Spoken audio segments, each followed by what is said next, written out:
airfields in India, United Nations forces are preparing bases from which to speed the flow of supplies to Allied armies gathering in the Far East.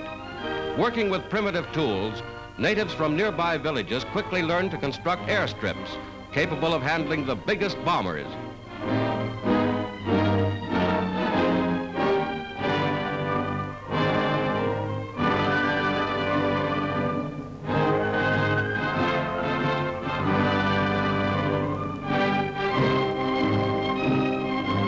Women work side by side with the men. Soon they see the great warbirds roar in.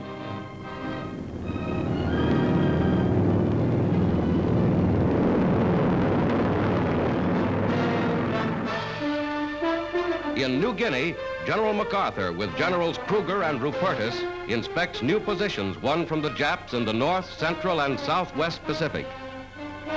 In Burma, British and Indian troops advance against Japanese patrols, open up with artillery on enemy positions in the hills above the Chidwin River.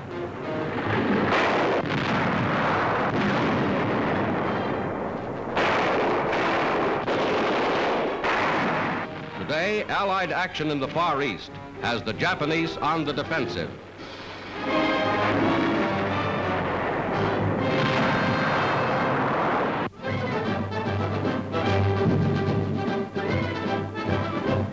Members of a Sydney, Australia College of Physical Culture put on a show of mass calisthenics for an appreciative audience at a military hospital.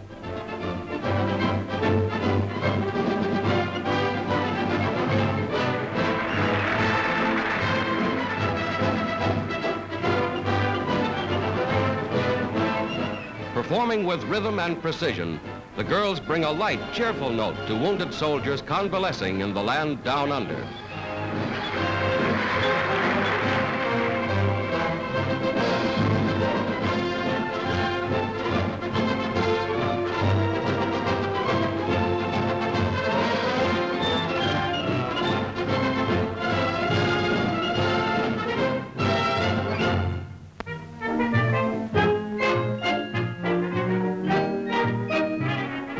In Texas, home of the Badgett quadruplets, the famous little girls prepare to celebrate their 5th birthday.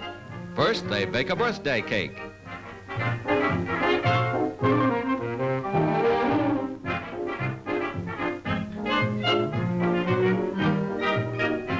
Then, being good housekeepers, they clean up the kitchen.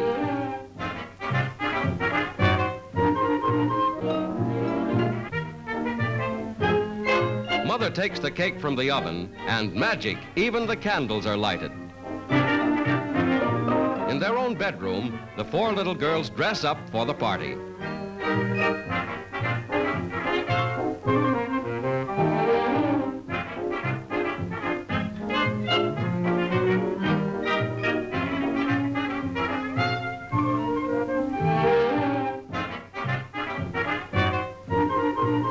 Jean, Joyce, Jeanette, and Geraldine, ready for the time of their young lives. At an Army-Navy recreation center, they share their birthday with men in the service.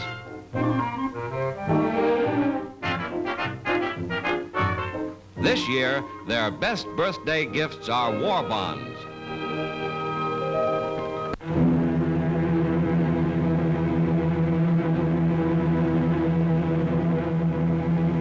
From newly won airfields in southern Italy, United States bombers escorted by fighter planes attacked German supply lines feeding Nazi armies around Rome.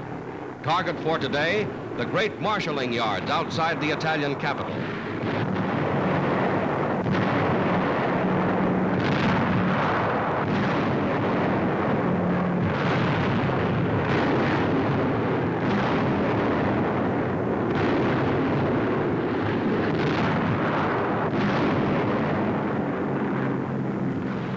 With Allied air power controlling the skies over the Mediterranean, the eyes of the United Nations are upon the 5th and 8th Armies gathered before Rome. Here, the plane of General Mark Clark, 5th Army commander, brings the general back from an inspection tour of outlying positions.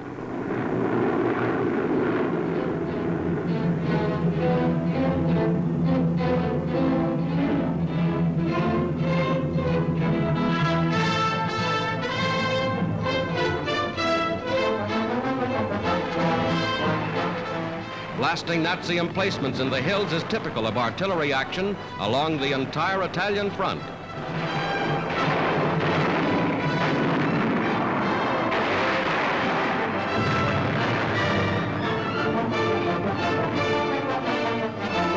Through ruined towns less than 30 miles from Rome, men of the Fifth Army push inland from their new beachheads at Nettuno and Anzio.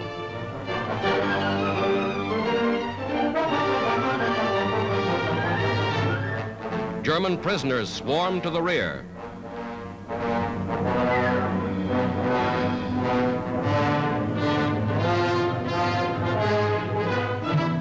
Passing lines of heavy tanks moving up, the Nazis are loaded aboard the same invasion boats that brought the United Nations forces to Italy.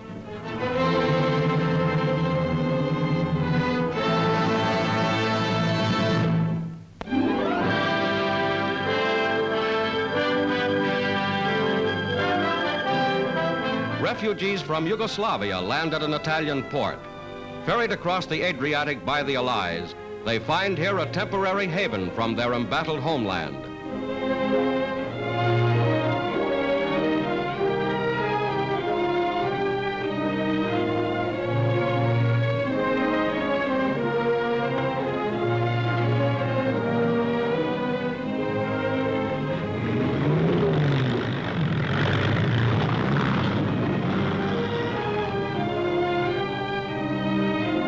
American food is assigned to the camp to feed these hungry allies of the United Nations.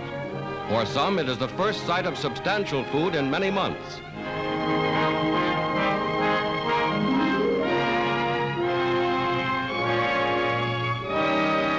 Women and children of Yugoslavia have been as brave as their men in resisting Nazi aggression. Now they await in safety for the day of peace when they can return to their own country.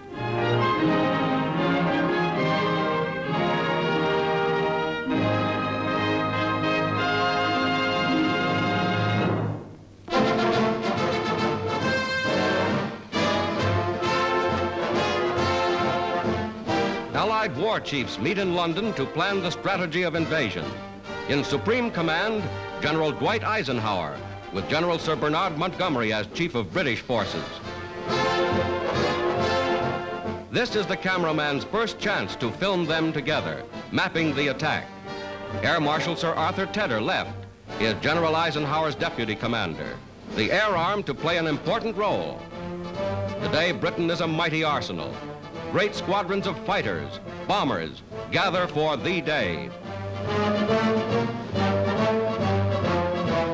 At air depots, spare engines, replacement parts, forests of new propellers are assembled.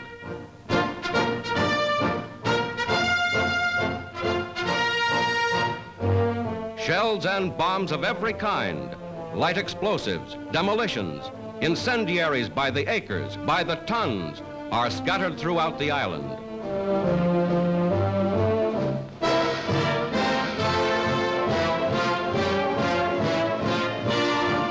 Commanding the most powerful armies the world has ever known, the Allied leaders are ready.